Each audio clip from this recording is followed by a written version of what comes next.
Assalamualaikum warahmatullahi wabarakatuh.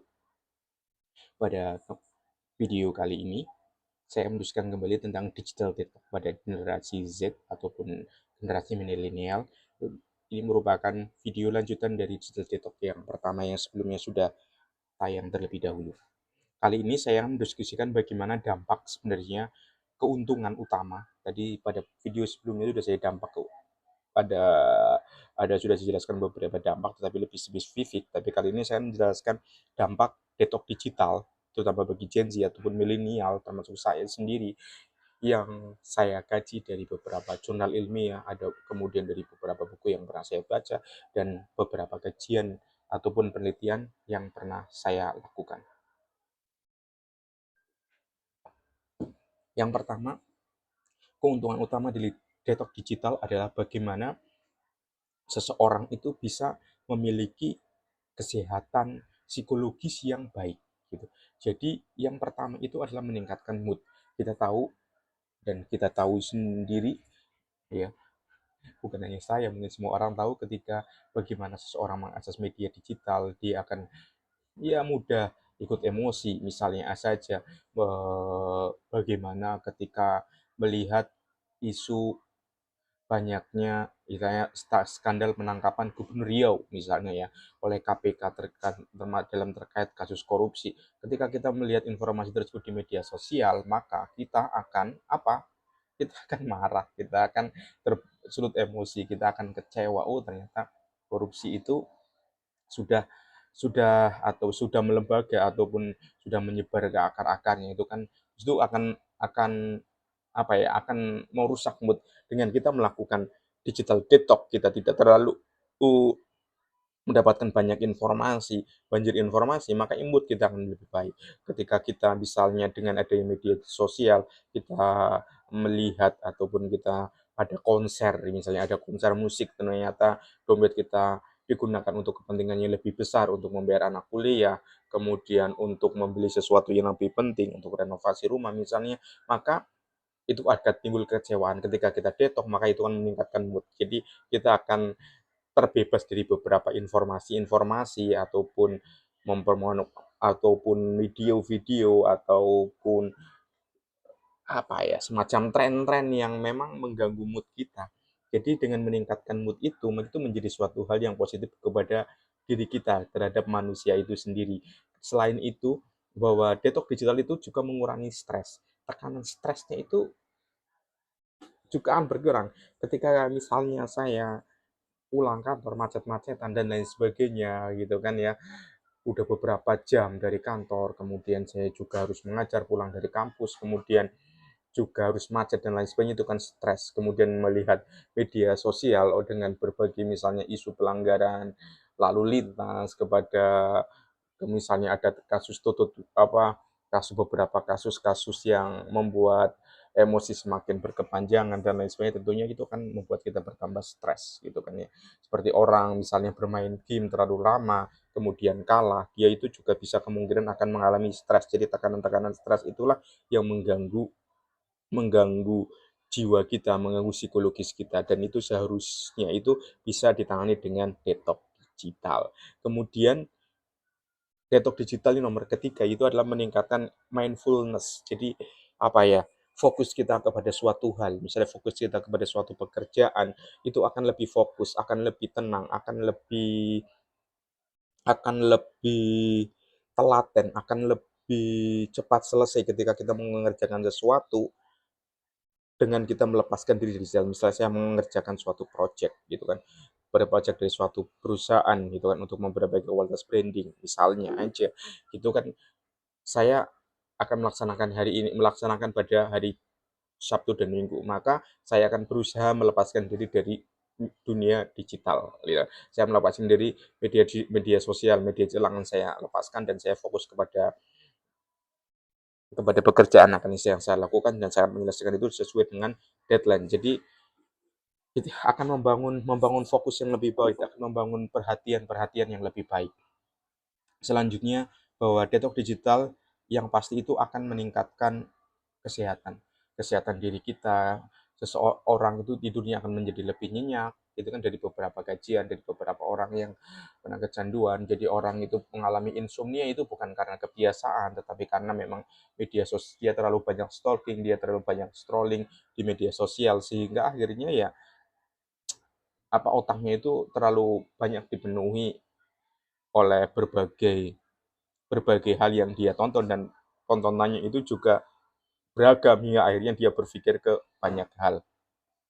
Selain itu, selain psikologis, keuntungan utama dari detox yang penting lainnya adalah bagaimana kita itu meningkatkan apa meningkatkan ataupun memperbaiki tentang konsep diri kita. Bahwa seseorang itu kan pasti memiliki konsep diri. Seseorang itu kan memiliki jati diri dalam dirinya. Dan jati diri itu bisa direvaluasi, bisa dikembangkan kembali, bisa di diperkuat kembali gitu kan, dengan cara hal salah satunya itu upaya untuk menghindari penggunaan media digital yang terlalu berlebihan. Jadi kita bisa meningkatkan kemampuan diri kita lagi. Misalnya itu sekarang trennya itu bagaimana kita itu belajar mengedit gitu ya, mengedit video dan menambahkan fitur-fitur AI pada beberapa video, dan itu bisa dilakukan dengan cara kursus misalnya ya, dengan kursus baik online ataupun offline, dan kita bisa menghindari dari media sosial, kita bisa menghindari dari media digital yang tidak diperlukan, kita fokus pada kursus tersebut untuk bisa memperbaiki ataupun mengembangkan diri. Jadi pengembangan diri itu tujuannya itu bagaimana menambah nilai-nilai positif dan mengurangi hal-hal negatif yang memang tidak perlu. Ketika dulu misalnya saya kan lebih suka scrolling di media sosial, tetapi kemudian karena suatu suatu hal dan lain sebagainya, dorongan pergaulan, bergabung dengan komunitas, akhirnya saya lebih banyak menghasilkan konten-konten yang lebih bersifat performatif, bersifat edukatif kepada untuk mahasiswa saya ataupun untuk masyarakat secara luas melalui konten-konten YouTube. Jadi ada nilai-nilai yang bisa diberikan atau bisa dikembangkan. Selanjutnya adalah bagaimana ketika media sosial itu menciptakan itu banyak dalam tanda kutip itu setan, setan di dalam kita.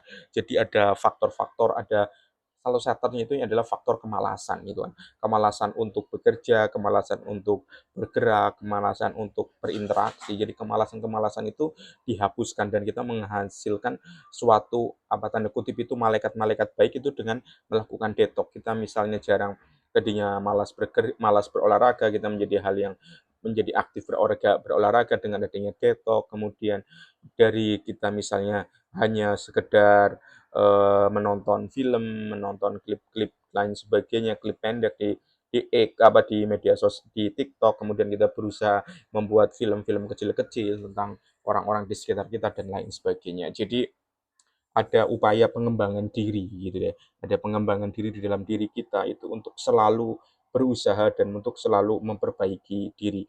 Hal yang tidak kalah penting adalah bagaimana kita juga bisa meyakini suatu adanya kepentingan-kepentingan baru, target baru, tujuan baru, ataupun prinsip baru di dalam penggunaan media sosial yang lebih efektif. Jadi kita tidak hanya menjadi korban, kita tidak hanya menjadi penonton, tapi kita bisa menjadi pionir, kita bisa menjadi perintis-perintis selanjutnya.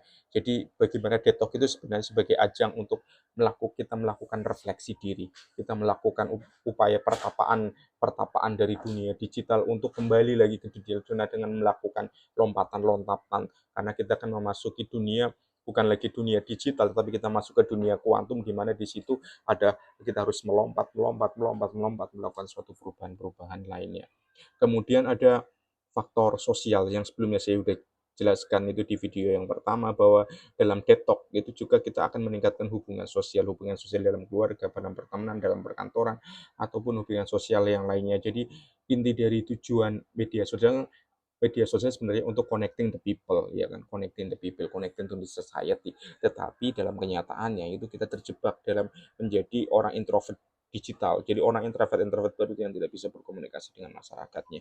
Dalam kenyataannya itu, jadi dengan detox digital itu diharapkan itu akan menjadi suatu penolong, gitu kan, suatu penolong bagi diri kita untuk memperbaiki hubungan dengan orang lain. Selain itu, saya juga melihat bagaimana media digital, detox di media digital itu kita itu bisa aktif berkontribusi kepada komunitas-komunitas yang lebih lebih offline ya, lebih lebih bersifat nyata. Jadi tidak komunitas-komunitas yang bersifat digital, tetapi komunitas bagaimana kita bertempur, bertemu, bertatap muka dengan misalnya misalnya suka melukis, maka komunitas melukis, itu melukis bareng, berinteraksi, berkawan, bercengkerama, apa istilahnya, saling memberikan kritik, saling memberikan saran dan lain sebagainya. Disitulah itu adalah aspek-aspek manfaat yang penting dan bagaimana kita juga mendapatkan dorongan sosial yang menjadikan diri kita menjadi lebih baik.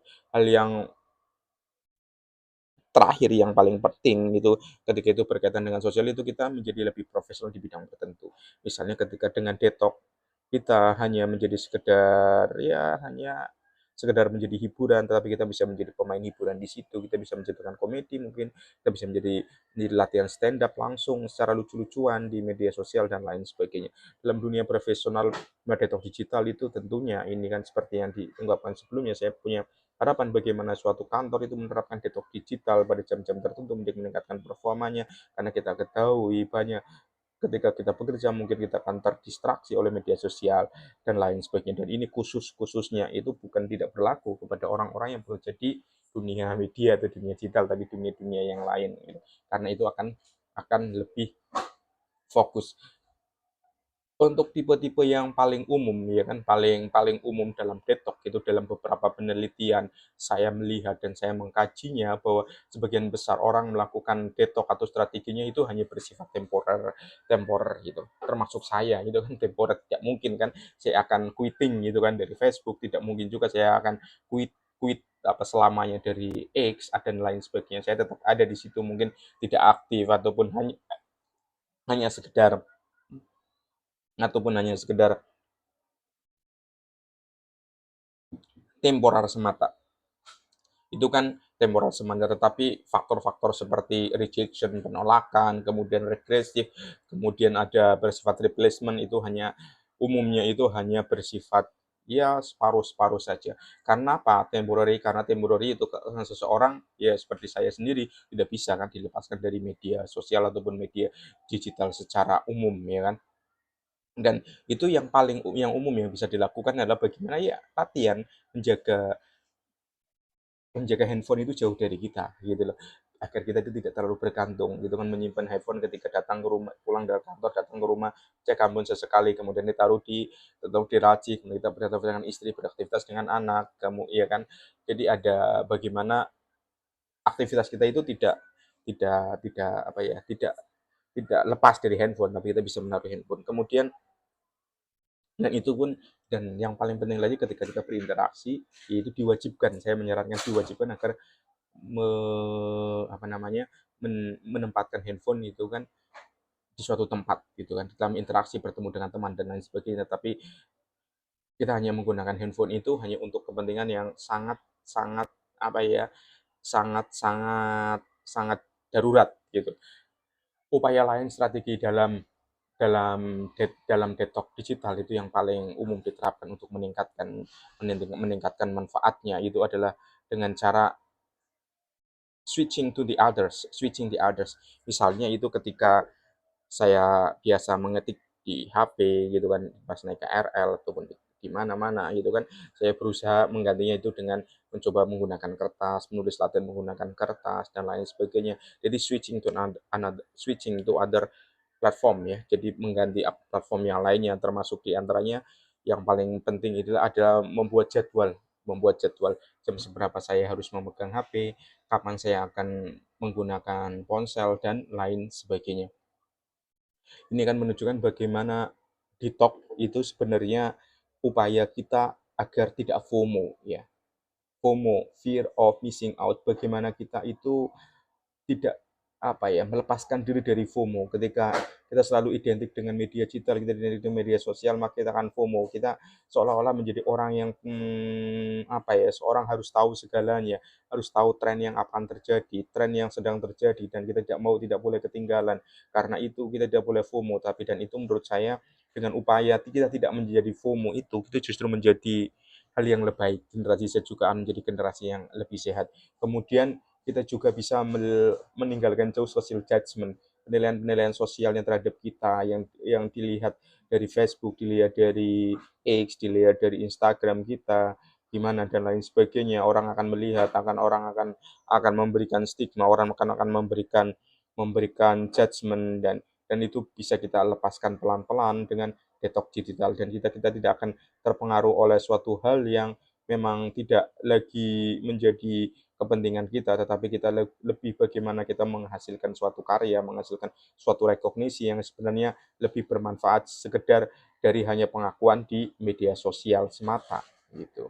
Saya kira ini adalah merupakan suatu kajian gitu kan. Kajian bukan kajian omong-omong, tapi saya berdasar omong-omong semata, tetapi saya mengkajinya itu dari berbagai penelitian, dari berbagai riset yang pernah saya pelajari, dan saya juga melakukan riset tentang media sosial dan media digital, dan saya juga melakukan pengamatan berkaitan dengan media sosial dan media sosial dan media digital. Jika teman-teman ada komentar ataupun ada pertanyaan, silakan kasih komentarnya di kolom komentar di YouTube channel ini dan boleh bertanya melalui DM di Instagram ataupun DM di TikTok yang saya sharing di kanal tentang About Me di kanal ini. Semoga tantangan video bagaimana tantangan digital detox ini bisa bermanfaat untuk teman-teman Gen Z ataupun milenial yang sedang kecanduan media sosial ataupun media digital atau gaming dan lain sebagainya. Terima kasih banyak. Assalamualaikum warahmatullahi wabarakatuh. Sampai ketemu lagi di video lain selanjutnya.